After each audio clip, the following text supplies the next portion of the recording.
If you have a Bible and you find it helpful, please turn in it to Luke chapter 23. This is where we'll be spending our time. Last week we saw Jesus coming to the cross and being placed on it. This week we're going to find him suspended by rope and nails and standing on that little saddle that I mentioned to you at the foot of the cross right below his feet, where he can push himself up so that he can exhale.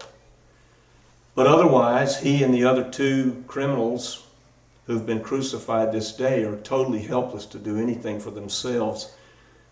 It's a crucifixion in this way is utterly humiliating, and it's designed to be humiliating in that sense, in that Jesus being placed between these two criminals is no accident. He's placed there because this is all designed to humiliate him as far as is possible, in addition to all the suffering. He is centered between these criminals, and he cannot do anything for himself. Just imagine things that we take for granted, right? Bodily functions. None of those things are hidden from sight, because when you were placed on crosses, generally the Romans took all your clothing. I mean, the pain and all of that, coupled with this intensive, just human humiliation, all the onlookers, it's as Isaiah said in chapter 53, he was numbered with the transgressors. He was placed right up there with the worst of the worst, which of course Roman crucifixion was reserved for the worst criminals in the Roman jurisprudence. Let's take a look at the text in chapter 23. I'll begin reading in verse 39. One of the criminals who was hanging there with Jesus railed against him and said, "Aren't you the Christ? Save yourself and save us as well." But the other criminal rebuked the first one, saying, "Don't you fear God, since you're under the same sentence of condemnation, and we rightly so. We're getting what we deserve for what we did. But this man has done nothing wrong." Then the criminal who had just spoken turned to Jesus and said, "Remember me when you come into your kingdom." Jesus said to him, "I tell you the truth, today you will be with me in paradise." And it was about noon, and darkness came over the whole land until 3 in the afternoon. This text, we have this picture of these, everybody's seen them in the artwork. You've got the 3 crosses, and Jesus always suspected to be the one in the middle. The reason for this picture is, again, it's to bring humiliation upon Jesus. Here this person is in this situation as on a cross. It's the worst thing that the Romans could do. A Roman citizen who had, say for instance, murdered somebody, if they were a citizen, they would be imprisoned or beheaded. It would be kind of hidden from public view. Now, I'm not saying either one of those things is a good thing, but this is public. This is out in front of everybody. And you've got all of this picture of a crowd gathered. I can't imagine being part of that crowd myself. But the crowd is indifferent to all of this. Why? Because they've seen thousands of these. If you were an adult in the Roman Empire, by the time you were an adult, you had seen many crucifixions. None of this would be a shock to you. None of this would be something like, "Did you hear? There was a crucifixion today." There were crucifixions all the time. And there probably was almost, and I say this with reverence, a sense of relief for the onlooker, because you were not allowed to do anything for the condemned. Really. You couldn't help them. You couldn't do anything to relieve their suffering in any real way, even though you could, as you see with Jesus, maybe offer them something to drink. But why would you want to do that? Because you're just going to make it last longer than it would otherwise if they would just go ahead and expire. Cultured Gentiles in the first century were so avert. It's hard for us in our era to come to grips with just how horrible this was. A cultured Gentile, Greek, say for instance, or Roman, in the time of Jesus, would not even speak of the cross. There was a Roman writer named Juvenal who, he said this. He said of the people in his plays who would portray a crucifixion, he would like to see them crucified. This is how averse to the crucifixion picture he was. He didn't even want to write about it. C.S. Lewis, in his book called The Four Loves, you know, in the Bible there are 4 types of love. I don't know if you're aware of that. There are. There's agape, which is the pure love, the giving love, God's love. There's storge, which is the love one would have for their family members. There's eros, which is romantic love. And there's phileo, which is friendly love, brotherly love, sisterly love. In this book, he writes of God and he says, here's the maker of the universe, the creator of all loves, who creates the human race and everything else, looking ahead, knowing that this moment will come wherein Jesus is going to hang on this cross. And yet, he goes ahead and creates. Now, why is that? That's a big question to me. And the only way to answer it is to look at God for who God is. God, think of it like this. This is really important. God is pure giving. That's all God is giving. Why is that? Because as the scripture says, he doesn't need anything. Paul says he gives us life, breath, and everything else because he himself doesn't live in a temple made with hands as though he needed anything. He needs nothing. So he doesn't have to create. He doesn't have to give us life. He doesn't have to provide food. He doesn't have to provide air to breathe. He doesn't have to provide beauty or friendships or any of that. He's under no obligation to give anything, and yet here we are. Because God is pure giving. That's all he can be. And so every day, think of this, every day we move through this world with a kind of an indifference to God's givingness. I go home, I open the refrigerator, it's full of food, the air conditioner's running. I get out of a bed that's all soft and nice to lay in. We're here today, we're sitting on these cushions, this room is comfortable, our stomachs are full, we're not really thinking, I wonder if I'll make it through the day with enough food or whatever, or clean water to drink. We're not thinking about any of that. All of that has been given to us by the giver who gives everything. It's disturbing to me when I think about my own life and I think about the things that I think I have earned in life. The only reason I ever earned them, if that could even be used as a word, is because God gave me a body and a mind that work. And I live in a world where they work in that world. And I'm able to go out and do something wherein things can be acquired. Well, then who is the giver of those things that were acquired? It always flows back to him. There are mockers in this crowd that have gathered. And these Jewish leaders, this is surprising to me. The Jewish leaders, the ones who were supposed to be the keepers of God, the bringers of the Word of God, are taunting. You're the Christ. Why don't you bring your save yourself? What's the matter with you? They're taunting Jesus as he's up there. I can understand it from the criminal, but from the Jewish leaders, that they would taunt Jesus this way, that taunt, the Roman soldier, he can't even save himself. Look at him up there. That taunt is so modern. That is so modern. I cannot tell you how many people with whom I correspond that they'll say, you know, if God would just do X, whatever that is, then I would believe. If God will just do X, show us you're the King of the Jews. Come down from the cross. Save yourself and save us too. It's so modern. And think about it in terms of the picture here. From the Jewish perspective, all right, they had sacrifices every day in the temple. Every day there were sacrifices. Yom Kippur, it said that there were anywhere from 100 to 300,000 lambs sacrificed on Yom Kippur. The blood would just flow down into the valley beneath the temple like a stream. Think about the picture here. Jesus is on the cross. He's completely helpless. He can do nothing for himself, even though he has all the capacity to do so. Right?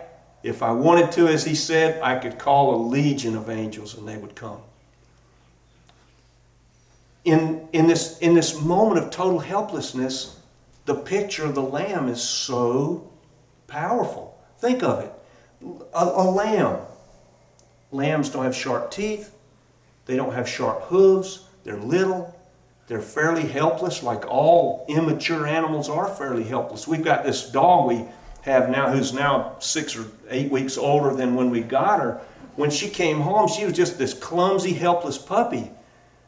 Animals are helpless that way. So they take the helpless lamb and drag it into the temple and do the things they're supposed to do ritualistically and then slit its throat.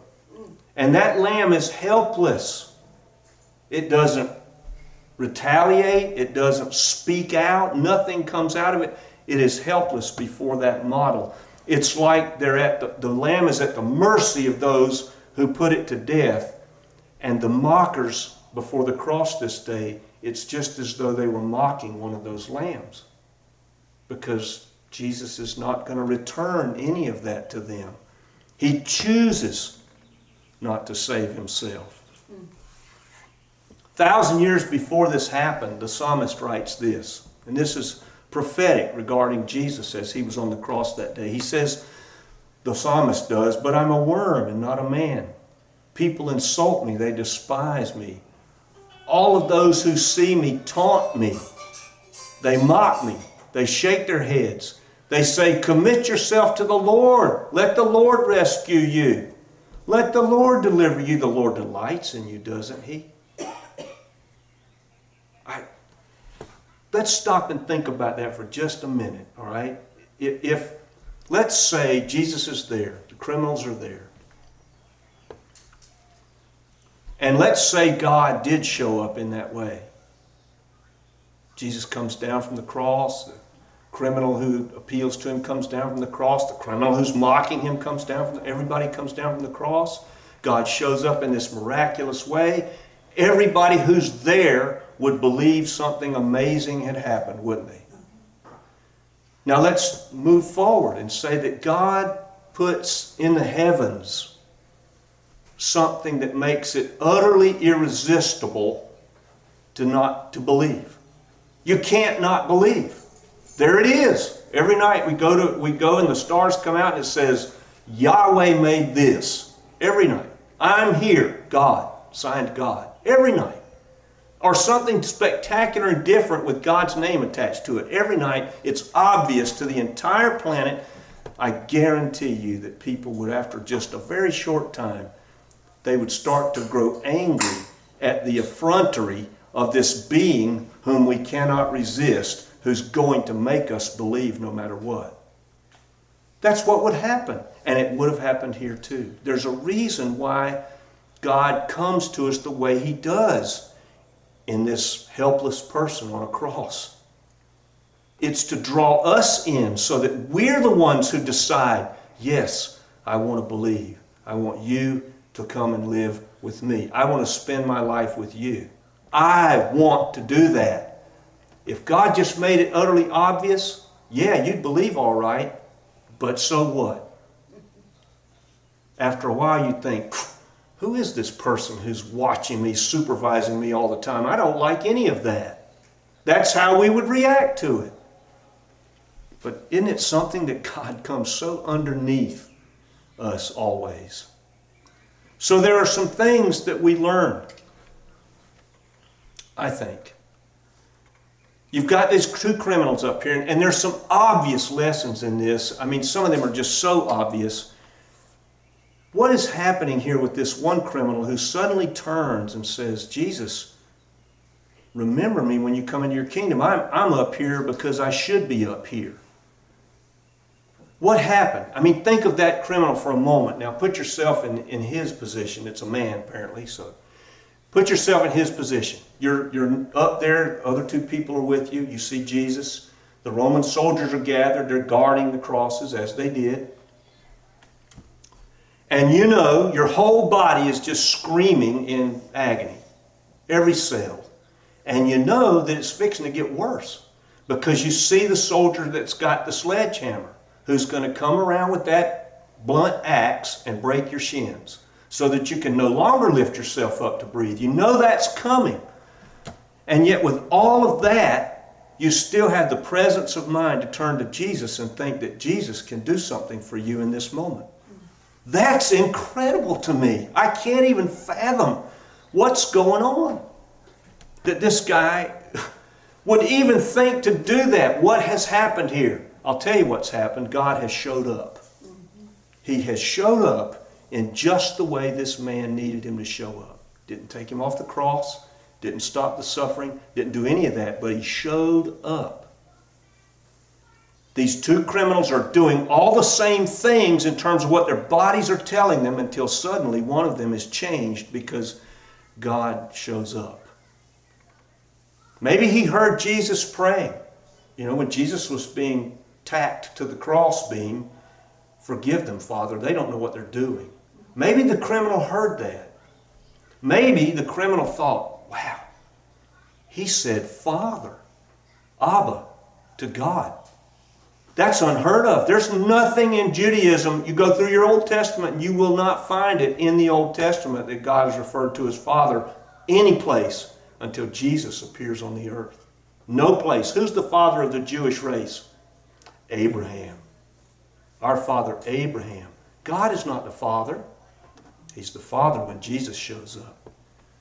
So maybe it's that intimacy that Jesus has. This criminal heard that and thought, wow, this is somebody I need to get to know. We live in a time when we take those things. This criminal, I so admire this because he sees things even better than I do. We relabel stuff. We take the things about ourselves that are sinful and we call them something different. For instance, we take sin and call it noble. Now, you might think, well, I don't understand that. Well, pick up a magazine sometime and just look through it, especially those to do with the entertainment industry. And you've got these unmarried people. They've known each other for a few months, and we're celebrating, they're not married now, and we're celebrating the baby bump. And that's just good. That's noble. That's a good thing in our culture. Or pride. We take pride, what you and I might label as something dangerous or difficult or sinful, and we call it dignity. We say the person is dignified. Or we take something like rigidity, where a person's just inflexible. This thief wasn't inflexible. Something moved in him, and we call it character. So we relabel all this stuff and make ourselves feel better about it. We rationalize things in ourselves that we would look at somebody else and say something's wrong there. This man became just exactly what Jesus referred to in the Sermon on the Mount. Exactly. He became poor in spirit. That's what happened to him. He became poor in spirit. He released everything he had that he was clinging to. The pride, the dignity of character, the nobility, everything. It's all gone. You're nailed to the cross now. None of that stuff's going to carry you any water for you. And he looks across at Jesus. I remember I have friends who've gone through AA, and the first step is admitting that you're helpless. That's the first step. I cannot conquer this addiction, so I'm going to turn to God who can help me conquer it. That helpless position, a person becomes poor in spirit. So this thief has found a secret that not everybody finds. Not everybody finds this idea that every anchor has to be released in order for us to find real salvation. I got to let go of what is important necessarily to rip. And I've got to turn to God and say, you're going to have to do this. I can't do any of this. That thief didn't have anything he could turn to. It's hard for us because that idea of I can do it is so ingrained in us. And we teach our children that, don't we? You can do this. But there's going to come a point at which there are things we cannot do for ourselves in any way possible. This thief could do nothing. Nothing. I'm going to say this, and I'm going to read a text. We talked about it in Sunday school this morning. I think it's really important that we realize this. We can be pained to the point that we are saved. God can bring pain in our lives to such a level that we do become saved through the pain. Listen to the text as I read it. I'm reading in Hebrews chapter 12. And you can follow along. I begin reading in verse 4. If you want to follow along, that's fine. You don't have to turn there. But the text says this: you have not resisted yet to the point of bloodshed in your struggle against sin. That's true. And have you forgotten the exhortation addressed to you as children? My children, don't scorn the Lord's discipline or give up when he corrects you. For the Lord disciplines anyone he loves and chastises every child he accepts. Endure your suffering as discipline. God is treating you as a child. For what child is that their father does not discipline? But if you do not experience discipline, something all children have shared in, you are illegitimate and are not children. Besides, we've experienced discipline from our earthly fathers, and we respected them. Shall we not submit ourselves all the more to the Father of the spirits and receive life? They disciplined us for a little while as it seemed good to them. But God does so for our benefit. That is so important. Our benefit, that we might share in his holiness. Now, all discipline seems painful at the time, not joyful. That's true. But later it produces the fruit of peace and righteousness for those who've been trained by it. Therefore, strengthen your listless hands and your weak knees, and make straight the paths for your feet, so that what is lame and out of joint might be healed. What's the story that this criminal would tell us at this moment? You know, if we really believe this stuff, and I do, I'm going to get a chance to talk with this guy. I'm going to have a conversation. I'll find him, try to find him. Hey, are you the guy that was hanging there with Jesus that day? I'd just love to have a word with you and find some things out for you. What story do you think he's going to tell? He's going to tell us three things, I think. Very important things. The first one is obvious, isn't it? There's always a chance. There's always a chance. The last brain cell that fires in your head and mine in that last second of our lives, there is a chance to say yes to Jesus. There's always that chance. The second thing he would tell us is, if you really, really need God, he's going to show up. He will show up. I needed him. He showed up. The third is, God will take you as you are. That thief, Ed and I have talked about this for 14 years now. That thief is not going to start a mission organization there that day. He's not. He's not going to witness to a bunch of people as he's hanging there. May not witness to anybody. May not ever talk about the cross and what Jesus has done for him. He may die in 10 seconds. We don't know. But he's sure not going to do anything significant hanging there, right? Are we willing for God to do his work in us? That's the question. And sometimes it's not fun. God didn't promise us that life was going to be fun. He just didn't make that promise to us. But yet, he knows the meaning of what it is to be pure giving. Now, that's hard to look at to me. It is hard for me to place this guy on the cross, this criminal, and pure giving together. But if you think about it for just a minute, I guarantee you that if we meet the guy, I'm going to look him up.